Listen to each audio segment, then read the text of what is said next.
I did not expect this sort of fan base. Filipino flags in Linz, Austria, mid-match, a city that had never once appeared on the Filipino fanbase's radar, until Alex Eala walked onto that court this Tuesday. The hometown crowd came for Julia Grabher. They got outnumbered, badly. That scene alone broke the internet.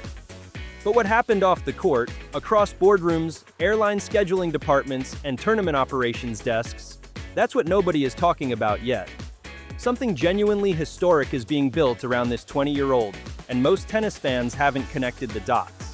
Philippine Airlines quietly confirmed 18 weekly flights into Los Angeles, up from 14, LA, the city sitting 2 hours from Indian Wells. The city with 1.7 million Filipinos who somehow keep appearing courtside at every tournament Eala enters.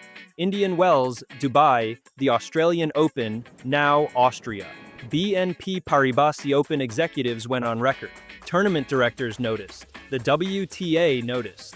And somewhere inside all of this, the crowds, the routes, the revenue, the flags, there is a much larger story about what extra flights and a fan base can actually force the tennis world to do. If this channel is new to you, subscribe right now, because this one gets bigger. We are only just getting started. Let's go back to March 2026, Indian Wells, California.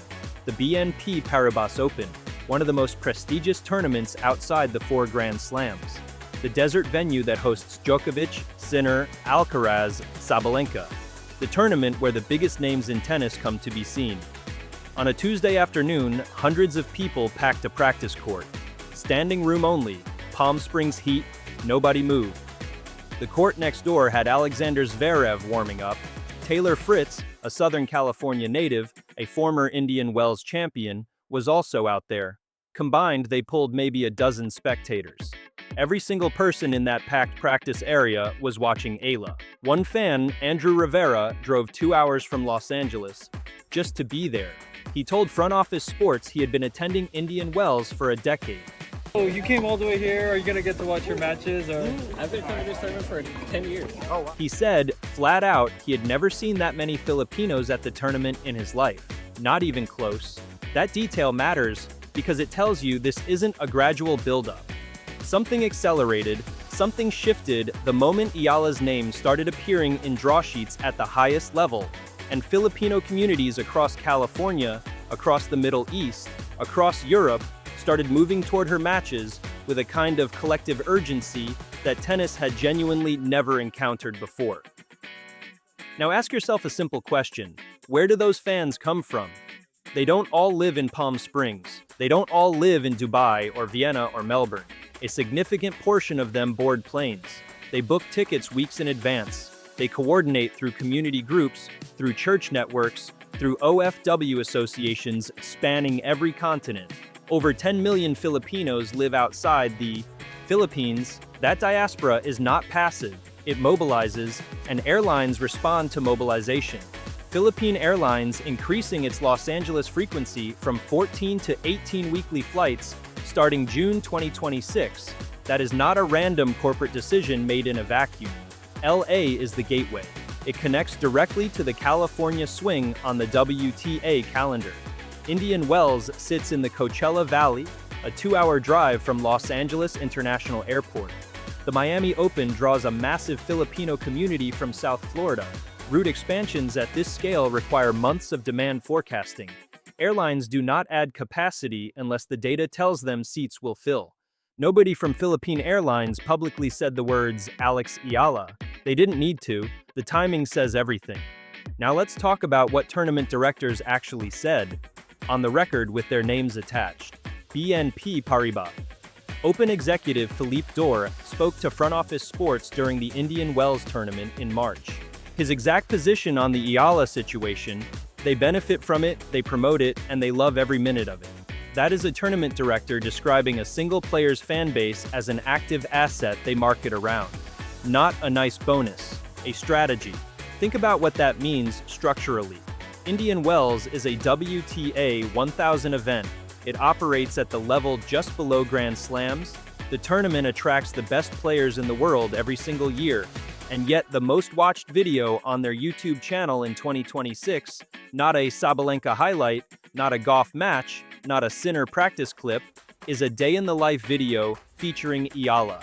94,000 views, their biggest number of the year by a significant margin. That is audience pull. Real, documented, measurable audience pull from a player ranked outside the top 30 at the time of filming. Novak Djokovic watched all of this unfold and called it a good problem to have. That quote didn't come from a press release. It came from a spontaneous comment during tournament week. Even Djokovic, a man who has experienced more crowd energy than almost any athlete alive, recognized that what was surrounding Eala was something categorically different. Step back further and look at Dubai in February 2026. Eala entered the Dubai Tennis Championships for the first time. No history at the event, no seating advantage, a new venue, a new crowd, a city in the UAE with a massive Filipino overseas worker population. She defeated world number 8 Jasmine Paolini in the second round, 6-1, 7-6. Center court was filled. During the second set tiebreak, she later told reporters she looked around the stadium and started counting Filipinos. She said she found herself wondering how many of them were praying for her at that exact moment. That is not a crowd, that is a congregation. She thanked fans afterward by acknowledging it was past midnight in the Philippines. She knew they were awake. She knew they were watching. The connection between Eala and her fan base operates on a different frequency than standard athlete-fan relationships in tennis. It is tied to national identity, to diaspora longing, to the very specific emotional weight of being Filipino and watching one of your own compete at the absolute highest level for the first time in history. Filipino sports journalist TJ Manotoc put it simply. He told Front Office Sports the Philippines had been hungry for the next Manny Pacquiao. When Pacquiao fought, he said, life stopped. Roads emptied, the entire country watched. Eala is triggering that same response, but spread across every time zone where Filipino communities exist. That reach is what makes the Airline story not just plausible but logical. Here is something the mainstream tennis media has not properly examined. When a player generates this level of travel demand from a specific diaspora community, it does not stay invisible to the aviation industry for long. Emirates, Philippine Airlines, Cebu, Pacific, and connecting carriers all operate data systems that track origin-destination demand. When Manila to Los Angeles bookings spike during a specific window that lines up precisely with a WTA tournament calendar, that registers. When Manila to Dubai traffic increases ahead of the Dubai Tennis Championships, that registers too. Airlines call it demand signals, and demand signals drive scheduling decisions. The LA frequency increase from Philippine Airlines is the most concrete and publicly confirmed piece of this story, but it is almost certainly not the only adjustment happening quietly across multiple carriers. It is simply the one that made it into official announcements. Now here is the part of this story that separates it from every other popular player, draws big crowds, narrative in tennis history. Eala is ranked number 45. She is not Serena Williams. She is not Iga Swiatek. She does not have a Grand Slam title. She has never won a WTA 500 or 1000 event. And yet she is generating infrastructure-level responses from airlines and tournament organizations that established Grand Slam champions have never produced from their fan bases. That asymmetry between her current ranking and the scale of the movement forming around her is what makes this genuinely historic. The word gets used carelessly in sports media. Something happens, someone calls it historic, and by the following week it has been forgotten. This situation is different because the evidence is structural, not just emotional. Airlines don't restructure routes for a trending moment. Tournament directors don't publicly describe a player's fan base as a marketing asset over a one-week buzz cycle. The WTA didn't add the first ever tournament in Philippine history because of a hot streak that fizzled. These are institutional responses. Institutions move slowly and deliberately.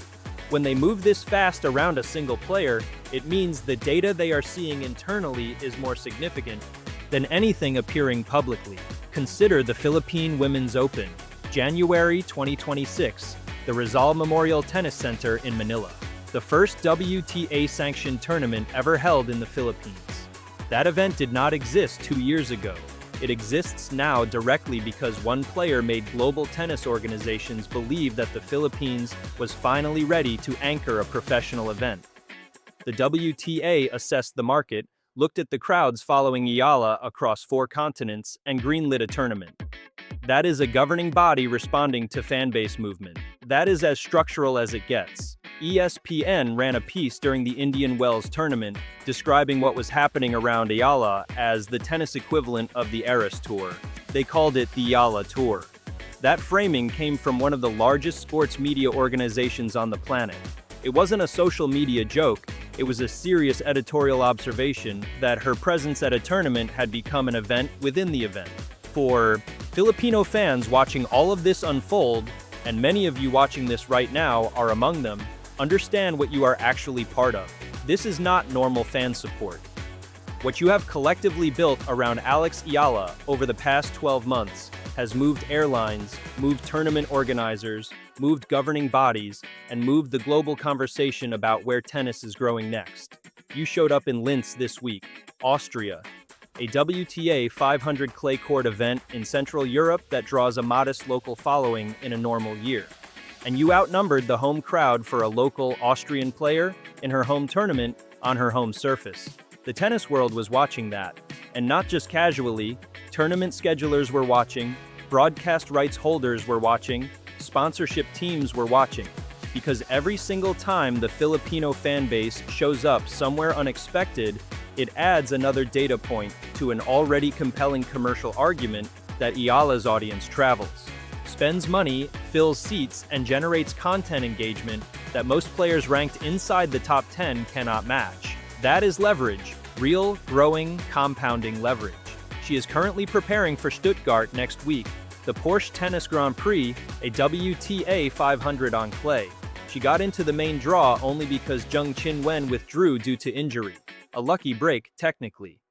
But Stuttgart will have a Filipino presence in those stands regardless. It always does now. After Stuttgart comes the Madrid Open, a WTA 1000, one of the biggest clay events on the calendar. Every top 10 player expected to compete, and somewhere in the draw will be a 20-year-old from Quezon City whose fan base is already booking flights into Adolfo Suarez Madrid Barajas Airport. The dots were always there. The routes, the crowds, the revenue data, the WTA decisions, the airline announcements. Most people just weren't looking at all of them at the same time. Now you are. And the next time you see a headline about airlines adjusting schedules around a tennis player's fan base, you will know exactly why it is not an exaggeration. You will know it is simply the tennis world catching up to something the Filipino community already understood months ago. This story is not finished. Not even close. If you are not subscribed to this channel yet, do it right now. We track exactly this kind of story. The structural shifts, the financial moves, the historical firsts that mainstream tennis coverage files under fun crowd moment and moves on from.